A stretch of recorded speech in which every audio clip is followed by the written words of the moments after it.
Queridos irmãos, a paz do Senhor, eu quero agradecer a Deus a oportunidade de mais uma vez iniciar mais uma matéria de estudo bíblico da FAESP Extensão Francisco Morato, hoje trazendo aos irmãos a matéria de Eclesiologia. É um curso básico, né? E eu quero agradecer ao nosso irmão Diogo pela oportunidade de mais uma vez estar ministrando esta aula aos irmãos. E como é bom, irmão, saber que existem irmãos que mesmo de uma forma híbrida têm o interesse, né, de aprender mais e mais sobre a palavra do Senhor, né? A palavra do Senhor ela vai dizer, né, que o povo ele perece porque lhes falta conhecimento. O problema da igreja, irmãos, não são as crises, não é, né, os problemas, as dificuldades que ela passa, porque isso em todas as épocas, em todos os momentos da história vai nos dizer que a igreja ela foi uma igreja perseguida, ela foi uma igreja que foi atacada pelos adversários. O maior problema da igreja, irmãos, é porque falta conhecimento. Conhecimento do quê? Conhecimento da palavra, conhecimento de Deus, né? Haja vista a grande problemática que nós enfrentamos hoje, é porque as pessoas querem distorcer o que está na palavra do Senhor. E é em cima, né, de dessas minhas primeiras palavras que nós vamos dar início a essa matéria chamada Eclesiologia, né? Nós vamos estudar sobre Eclesiologia, a doutrina da igreja. Depois, no capítulo 2, vamos falar sobre a origem da igreja. Depois, no capítulo 3, os sistemas de governo da igreja. E capítulo 4, a missão da igreja, né? Então, é em cima de todas essas palavras que nós iniciamos, né? Primeiro, né? O que é igreja, né? O que é igreja, né? A igreja, irmãos, ela foi fundada desde, né, do início, né, da história da humanidade, no momento em que Deus ele começa a fazer as obras da sua criação. Vai dizer que Deus ele começou a criar a terra, né, os seres viventes, né? E quando ele cria o homem, ele fala: façamos o homem a nossa imagem e semelhança, e que ele domine sobre os répteis, sobre as aves, sobre os seres das águas, né? Então, ali Deus ele inicia a história da humanidade.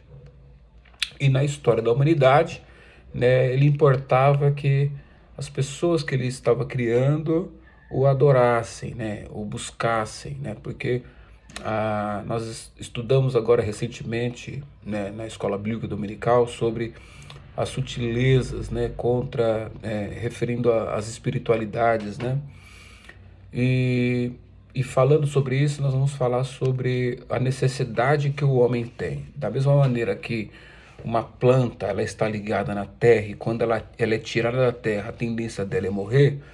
Da mesma sorte, quando você pega um ser do mar, um peixe, que quando ele sai do seu local, né, a tendência dele é morrer. Da mesma forma, o ser humano. O ser humano ele nasce com uma necessidade de Deus. Ele tenta preencher ao longo da história esse vazio por não estar em Deus de qualquer outra coisa, né? E aí que aparece a igreja como a porta para que se tenha comunhão com o Senhor, né? Através do Senhor Jesus Cristo, quando nós olhamos lá em João, no capítulo 14, versículo 6, que Jesus ele diz que eu sou o caminho, a verdade e a vida, e ninguém vai ao Pai se não for por ele. Porém, a igreja ela foi mais intensificada, né, no momento, no advento em que Jesus ele vem à terra, ele é crucificado e ele dá uma missão, né, aos 12 para que eles proclamassem o evangelho por onde eles passassem, batizando em nome do Pai, do Filho e do Espírito Santo. E é nesse momento, lá em Atos, capítulo 2, que começa a missão integral da igreja. Porém, ao longo da história, de Gênesis a Apocalipse, nós vamos ver a atuação da igreja em diferentes aspectos, né? Então, nós vemos que a igreja ela é o corpo de Cristo, né? Eu dei aí um trabalho para os irmãos e eu mencionei a leitura lá em Coríntios, né? Porque vai falar sobre o corpo e as suas diversas operações. O corpo, ele tem muitos membros, né? De diversas formas. Um olho não pode dizer para a mão o que fazer, nem a mão dizer o que o nariz deve fazer. Todos eles se complementam. Eu não falo que nenhum é mais importante do que o outro. Pelo contrário, todos são importantes diante do corpo. Porém, o que nós não podemos esquecer, irmãos, que o corpo é a igreja, porém a cabeça, ela é o Senhor Jesus Cristo, né? Então, e é por intermédio, né, da habitação de Deus, por intermédio do Espírito Santo, que ela designou, né, pessoas para o cumprimento da grande comissão, né? Que cada um dos crentes, cada um das pessoas que são nascidos, né, do Espírito Santo, são parte fundamental da igreja. Então, a igreja é a comunhão dos seres humanos que receberam, né, o Espírito Santo através, né, de uma mensagem, através, né, de um culto, receberam o Espírito Santo e entenderam que fazem parte, né? Então, a igreja, ela é uma organização, né, de pessoas que têm propósitos semelhantes, né? Então, são muitos os fatores, né, que fazem parte da igreja. Então, diante desse cenário que nós vamos falar. Primeiro nós vamos falar sobre qual é a definição, né? A expressão eclesiologia vem do grego eclésia, né? Que é o estudo, né, ciência e discurso racional.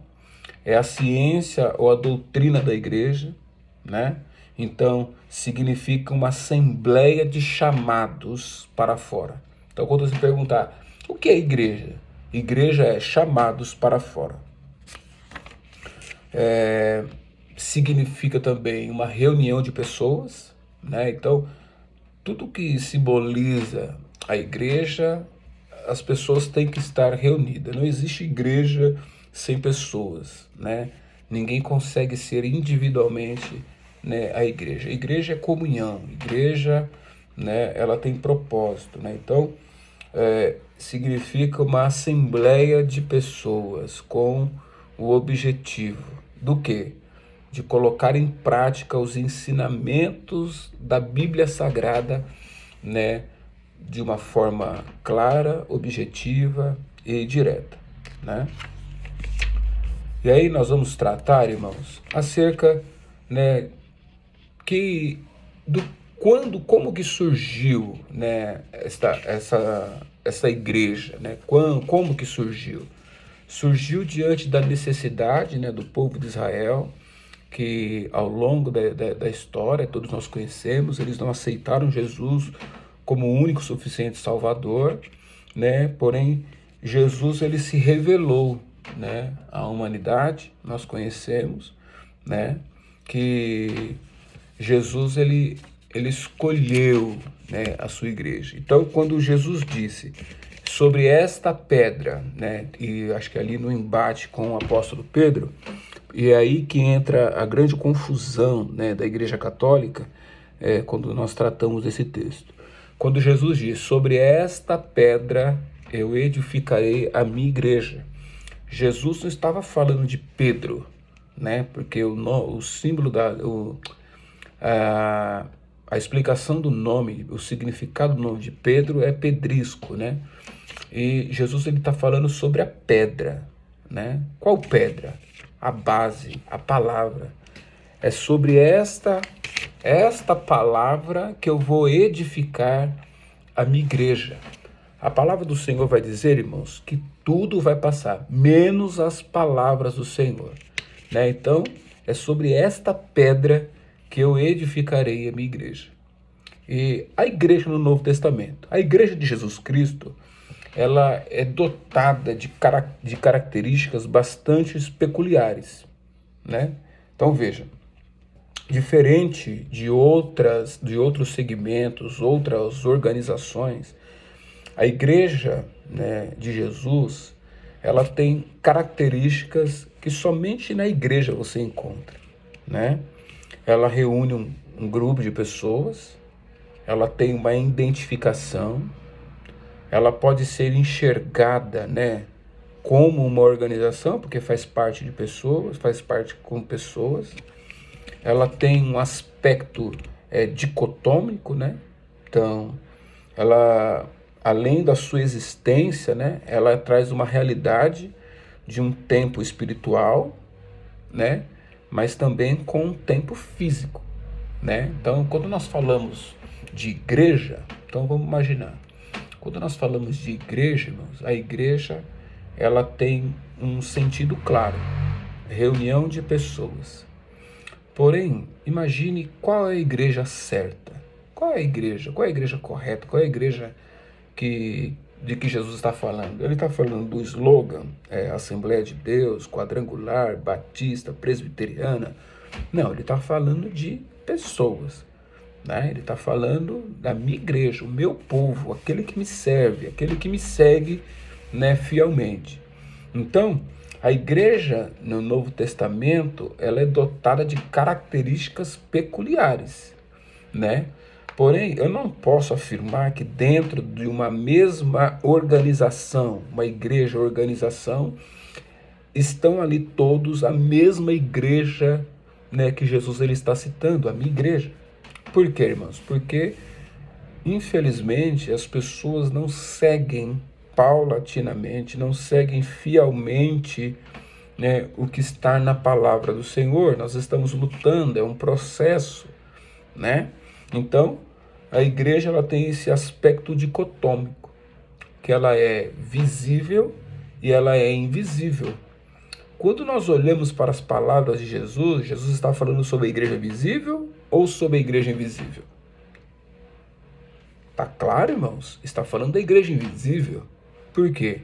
Porque eu tenho plena convicção que dentro de uma igreja presbiteriana, lá tem a igreja que Jesus está falando dentro de uma Assembleia de Deus, existe a igreja que Jesus está falando dentro de outras denominações, né? Eu creio que há pessoas ali, né, que Jesus está falando dessa igreja invisível, né? Com base, né, nessas características, nós podemos afirmar, então ela é tanto visível como invisível, né? E aí, nós vamos abordar agora a igreja como um organismo. Como eu disse, a igreja, né, ela tem um dono, né? O dono dela é Jesus Cristo, né? Ela tem um dono. E quando nós olhamos a igreja, né, numa questão de organizacional, mas ela também é presidida por uma pessoa, né? Então a igreja ela é liderada por alguém que de forma, né, talvez ali em votação, escolheu para que aquela pessoa tomasse conta da igreja, a organização. Porém, o cabeça da igreja é Jesus Cristo. E é isso que nós não podemos perder. Existe a igreja de Jesus Cristo e existe a igreja organização, né? A igreja é o corpo místico de Cristo, do qual ele é o cabeça e os crentes regenerados são os membros, né? Então, nós já entendemos que Jesus é o cabeça da igreja, né? O cabeça da igreja não é o pastor, né? Da igreja invisível não é o pastor, não é o líder, não é o dirigente, não. O cabeça da igreja é Cristo. E se o cabeça da igreja é Cristo, a igreja é o corpo de Cristo, né? A igreja, né, ela convoca-nos, né, ela convoca cada indivíduo para a salvação. Então, qual é o sentido principal da igreja existir? É fazer com que a igreja, né, ela propaga o evangelho para os indivíduos com o objetivo de promover a salvação, né? Vamos ver que conclui deste modo que ser igreja é seguir a Deus, né, através do indivíduo para a salvação, e que por meio da sua graça e poder retira das trevas para a sua maravilhosa luz, mantendo a comunhão com seus súditos ou com seus servos por meio do seu Santo Espírito, ao passo que liga o seu corpo universal, ou seja, a igreja de Jesus Cristo que está espalhada por todos os lugares, né? Por isso que nós não enxergamos a placa da igreja, mas sim o corpo de Cristo, né? E eu te darei, né? E quando nós olhamos, né? O referido texto ainda exerce um poder explicativo quanto à dupla natureza da igreja e os seus desdobramentos. Como eu disse, a igreja ela tem um cabeça, Cristo, da igreja invisível. Porém, ela tem o pastor, que ele preside a organização, né? E a igreja como organização. Uma igreja local é um grupo de crentes batizados reunidos pelo Espírito Santo com o propósito de obedecer aos princípios e preceitos da palavra de Deus. Além de ser uma instituição jurídica, porque a igreja ela tem um CNPJ perante a sociedade, distinguindo-se por idoneidade e comportamentos revelados na vida e no cotidiano de cada cristão. Então a igreja ela é um grupo de pessoas, né, que se reúnem, né, semanalmente, diariamente, né, com um objetivo de seguir as leis e preceitos de Deus estabelecido pela sua palavra. Essa é a igreja como uma organização. Você faz parte de uma organização que tem regras, que tem leis, que tem, de certa forma, né, seguindo ali a declaração de fé. Nós temos um código de ética e de conduta, né? Então, através, né, quando eu começo a colocar em prática, né, eu mostro a sua idoneidade, eu mostro através do comportamento, né, revelado na vida de cada servo do Senhor. A igreja, irmãos, para que os irmãos entendam, não é caracterizada pelo seu espaço físico. Então não é o tamanho da igreja que vai falar que a igreja é uma igreja grande, né? Então entenda bem. Claro que quando a gente olha para um templo grande, eu falo assim, ali é um templo grande. Mas a igreja, né, de uma forma de corpo de Cristo, né, ela não é medida, né, pelo seu quantitativo de membros. Uma igreja grande não é medida pelo quantitativo de membros, né? Porque a palavra do Senhor diz que onde estiver 2 ou 3 reunidos no meu nome, ali eu estarei presente. Então existem muitos lugares grandes em que Deus não está presente, ou seja, né, não está sendo igreja. Porém, há lugares que tem 2 ou 3 reunidos no nome do Senhor, que o Senhor está presente e ali está sendo formada a igreja, né, de Cristo, né? Então, nós estamos falando aqui a respeito da igreja no sentido que 2 podem ser igreja, como uma multidão não pode ser apenas um ajuntamento de pessoas.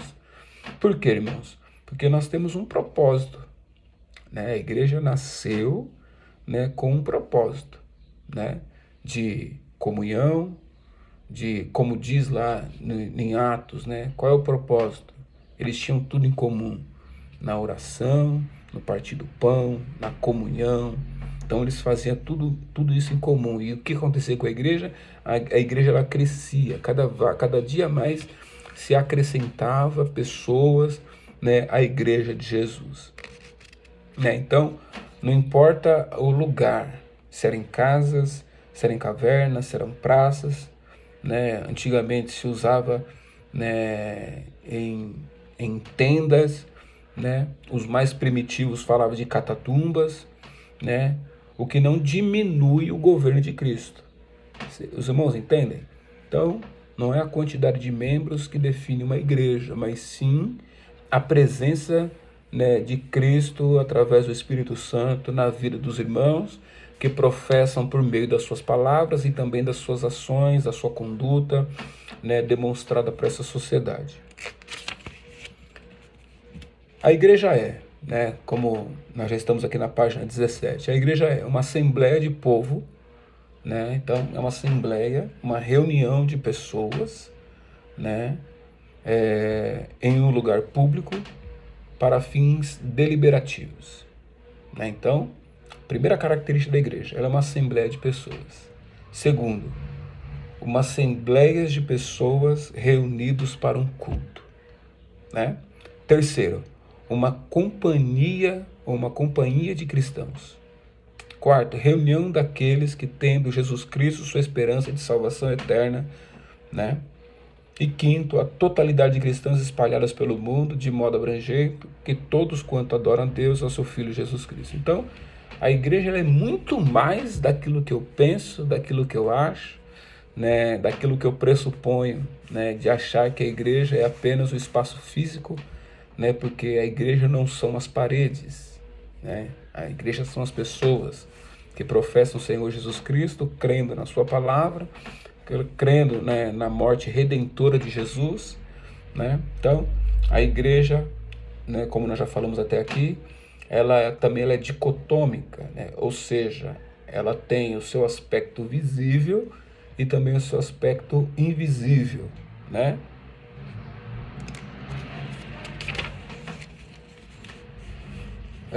A igreja, irmãos, ela é apresentada de várias maneiras, né? De várias maneiras.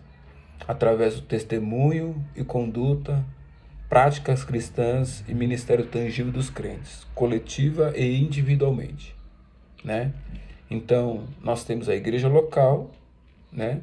Porém, né, quando nós olhamos, vai falar que é uma comunidade de fiéis que se reúne num determinado lugar para adorar a Cristo e cumprir a grande comissão. E dentro da igreja local encontra-se também a igreja visível e a igreja invisível, né? Então, você acaba conseguindo observar dentro da igreja, né, a igreja visível e invisível, né? Então, a nossa mente ela tem que abrir do certo ponto de achar que dentro da igreja, né? Claro que você não vai ficar olhando para um lado para o outro, será que isso é igreja? Será que isso é igreja visível ou invisível? Não, pelo contrário, né? Você vai ver que as pessoas que professam a fé através do seu testemunho de vida, né? Através dos frutos do Espírito, né? Fazem parte da igreja de Jesus Cristo, né? Então a igreja, ela, como eu disse para os irmãos, ela tem um dogma, né? O que a igreja acredita. Então, a igreja local é uma organização, é um grupo de crentes, né? São caracterizados por quê? Por confessar a fé, uma mudança de vida, obediência, né, ao batismo, né, a união da pessoa de Jesus Cristo e os ministérios espalhados na igreja, né? Para quê? Para que haja comunhão entre os irmãos. E a igreja também, irmãos, é dotada de metáforas, né, símbolos e metáforas, né, da igreja. Então,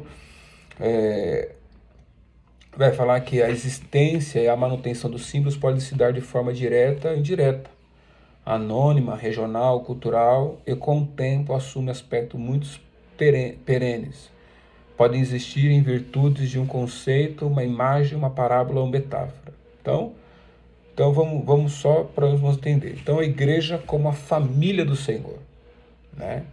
Então, quando nós olhamos lá a leitura do Pai Nosso, vai dizer que Pai Nosso,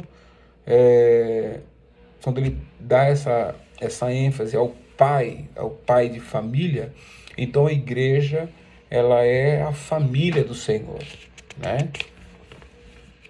A igreja como uma comunhão de crentes, né? Então, o termo grego para comunhão é koinonia, que significa aqueles que têm algo em comum. Então, nós que somos a grande maioria assembleanos que estamos fazendo esse curso, nós temos algo em comum uns com os outros. Eu tenho algo em comum com os irmãos. O que me faz pertencer, né, a essa igreja que você faz parte, que eu faço parte? É a nossa comunhão. Então eu tenho comunhão com os irmãos, né? Outra metáfora que a igreja também recebeu, eu vou falar das principais, tá? Que é as que mais me chamaram a atenção, né, na leitura. A igreja como rebanho. Por quê? A metáfora pastoral é muito conhecida, né? Então o líder espiritual da igreja local é geralmente chamado de pastor. E pastor, ele pastoreia o seu rebanho, e nós somos conhecidos como as ovelhas, né, desse rebanho, né? Uma outra também que me chamou a atenção é a igreja como um prédio, né? Então a metáfora da igreja como um prédio é sugerida nas seguintes passagens, né? Aí que cita as passagens. A partir dessas escrituras, vários símbolos arquitetônicos foram derivados. Primeiro, Cristo é o fundamento, é a pedra de esquina da igreja. Então, a pedra que os construtores rejeitaram, e essa veio ser a principal pedra, né? Então, quando nós olhamos aqui, ó, os crentes são os materiais de construção ou pedras vivas. Os ministros são chamados de edificadores, sendo Cristo o construtor e mestre. Então, a igreja, ela é identificada na palavra de Deus, né, de várias metáforas. A igreja como um sacerdócio real, né? Por quê? Porque vós sois a raça eleita, o sacerdócio real, nação santa, povo de propriedade exclusiva de Deus, a fim de proclamar as virtudes daquele que vos chamou das trevas para a sua maravilhosa luz. Está lá em 1 Pedro, capítulo 2, versículo 9, né?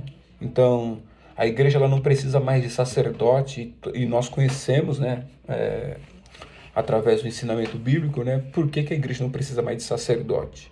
Por quê? Porque o sacerdote era aquele que apresentava o animal, ele sacrificava o animal, ele cortava o animal, as partes eram divididas, né, de três maneiras. Primeiro, a parte principal era entregada a Deus, a segunda parte era entregada à família para comer, e a terceira parte entregada para o sacerdote também comer, né? Então, e Jesus, quando ele morre na cruz do Calvário, ele apresentou o último sacrifício que foi em favor de todos nós. Por isso que não há necessidade mais de nós termos sacerdotes, né, de ter sacrifício de animais nos dias em que vivemos. Porque Jesus ele se entregou por todos nós. E aí, assim, uma característica da igreja, né, um símbolo da igreja que eu mais assim admiro é a igreja como noiva, né, de Cristo.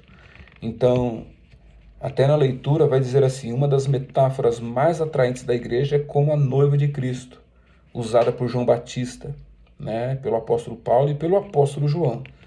Existe uma forte relação entre esta metáfora e a da igreja como o corpo de Cristo. As seguintes aplicações podem ser extraídas da analogia da igreja como a noiva de Cristo. Primeiro, ela fornece um padrão para o relacionamento entre marido e esposas cristãos. Segundo, as esposas devem ser submissas aos seus maridos como a igreja é sujeita a Cristo e os crentes uns aos outros.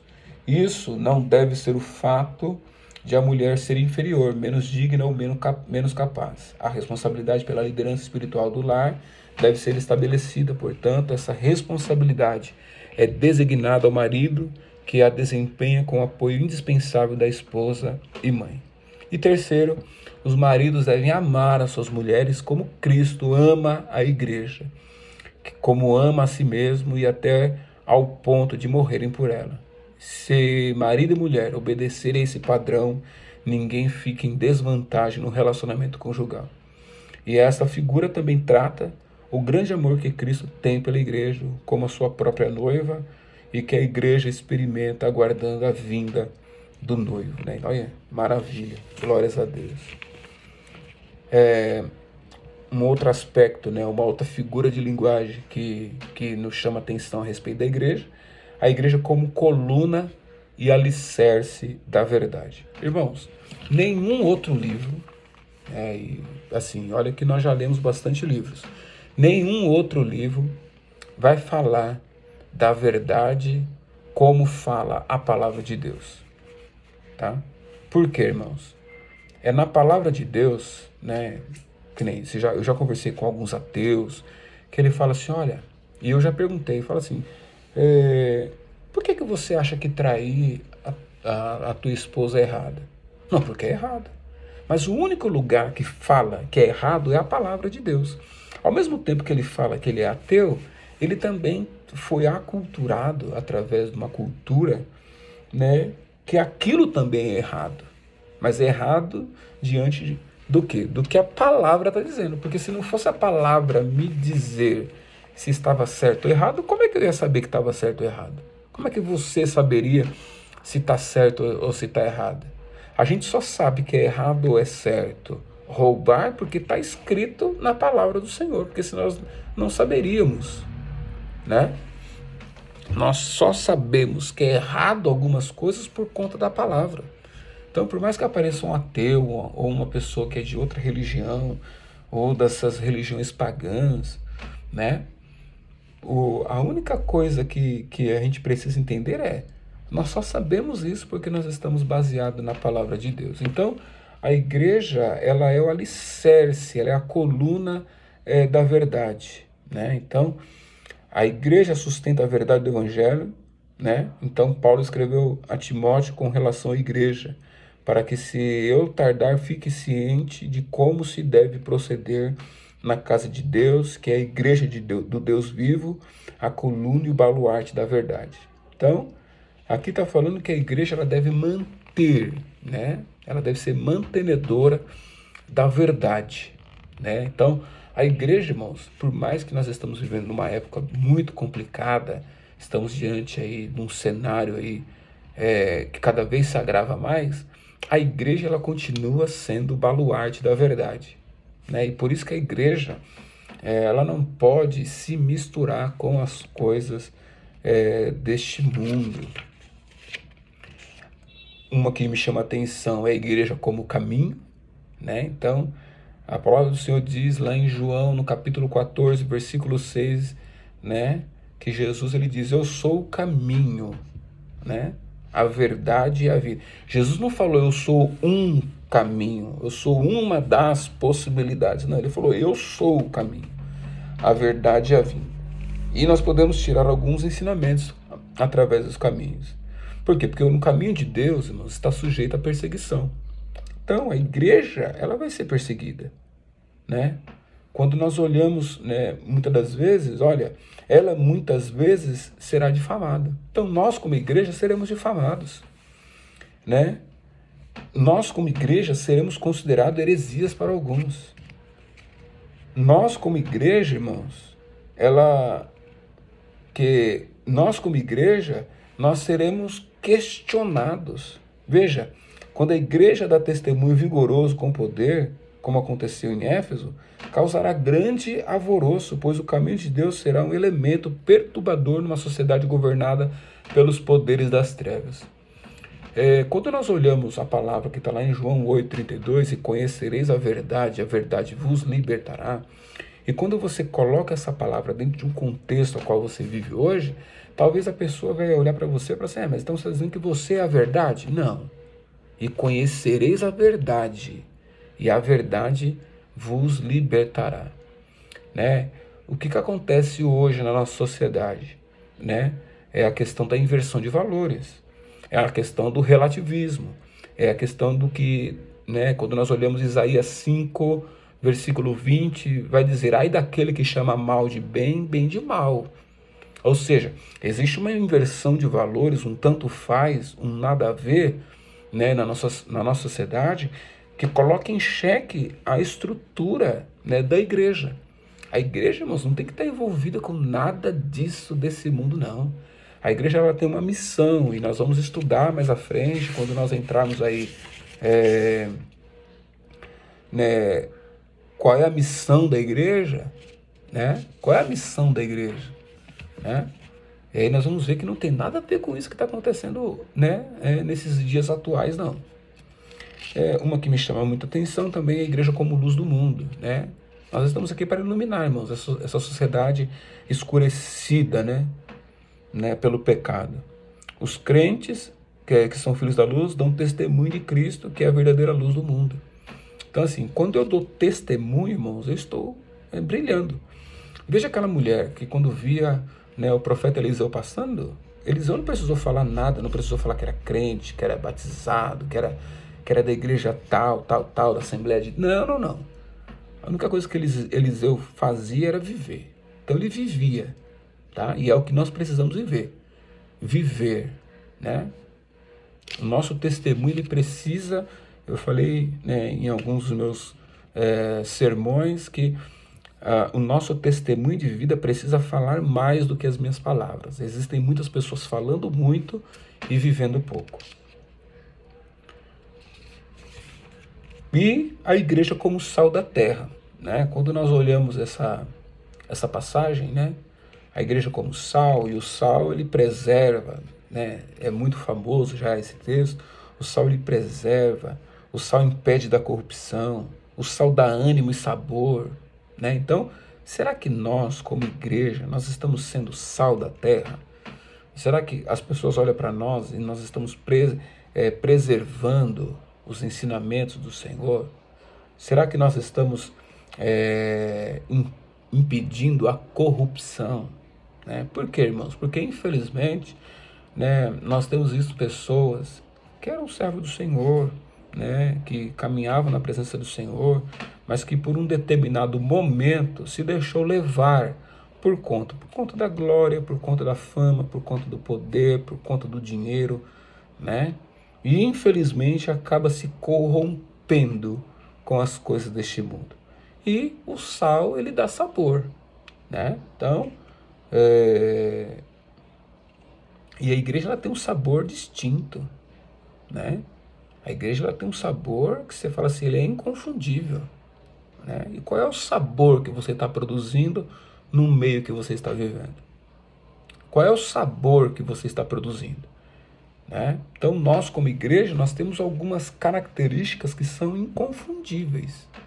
Que quando alguém olhar para mim, olhar para você, vai falar assim, ali verdadeiramente vai uma mulher, vai um homem, vai um jovem, né, que é cheio do Espírito Santo, que tem Deus na vida, que está fazendo a diferença. E não importa onde você esteja, tá, irmãos? Porque assim, eu trabalho no ambiente secular, né, onde tem milhares de pessoas. E como é bom ouvir algumas palavras como essa que eu vou dizer. Nossa, Rafael, não sei o que você faz, mas você é uma pessoa diferente.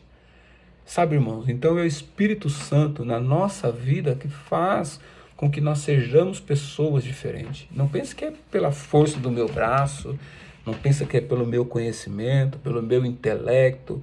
Não, não, não. Não, não é por nada disso. É por causa do Espírito Santo que está na minha vida que eu entendi, né? Como diz lá em Daniel, no capítulo 1, versículo 8, vai dizer que Daniel lhe consentiu no seu coração não se contaminar, né, com as iguarias do rei. Então, que eu e você, irmãos, durante todo esse mês, nós possamos ser igreja, né, que é sendo chamados de dentro para fora, né? A igreja ela está no mundo, mas ela não pertence a este mundo. Amém? Que Deus em Cristo os abençoe. Até a próxima aula.